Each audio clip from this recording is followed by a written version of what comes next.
ಎಲ್ರಿಗೂ ನಮಸ್ಕಾರ. Welcome back to Pavithra's kitchen. ನಾನಿವತ್ತು ಹಾಗಲಕಾಯಿಂದ ರವಾ ಫ್ರೈ ಮಾಡೋಣ ಅಂತ ಹೇಳಿ ಹಾಗಲಕಾಯಿನ ಕಟ್ ಮಾಡಿ ಕ್ಲೀನ್ ಮಾಡಿ ಇಟ್ಕೊಳ್ತಾ ಇದ್ದೀನಿ.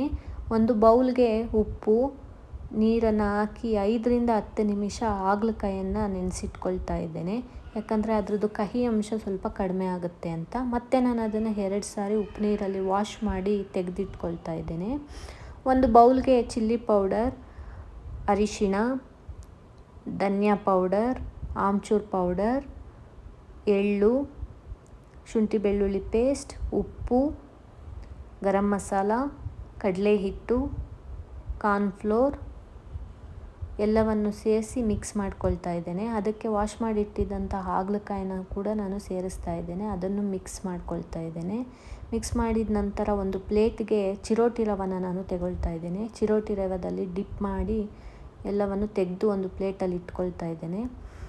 ಅದನ್ನು ಎಣ್ಣೆಯಲ್ಲಿ ಹಾಕಿ ಫ್ರೈ ಮಾಡ್ಕೊಳ್ತೇನೆ. ತುಂಬ ಕ್ರಿಸ್ಪಿಯಾಗಿ ಬರುತ್ತೆ. ರವೆ ಹಾಕಿರೋದ್ರಿಂದ ಅದು ಕ್ರಿಸ್ಪಿನೆಸ್ ಇರುತ್ತೆ ಮತ್ತು ಕಹಿ ಕೂಡ ಸ್ವಲ್ಪ ಕಡಿಮೆ ಇರುತ್ತೆ. ನೀವು ಒಮ್ಮೆ ಟ್ರೈ ಮಾಡಿ ನೋಡಿ. ನನ್ನ ಯೂಟ್ಯೂಬ್ ಚಾನಲ್ನ ಸಬ್ಸ್ಕ್ರೈಬ್ ಮಾಡಿ, ಲೈಕ್ ಮಾಡಿ, ಶೇರ್ ಮಾಡಿ. Thank you.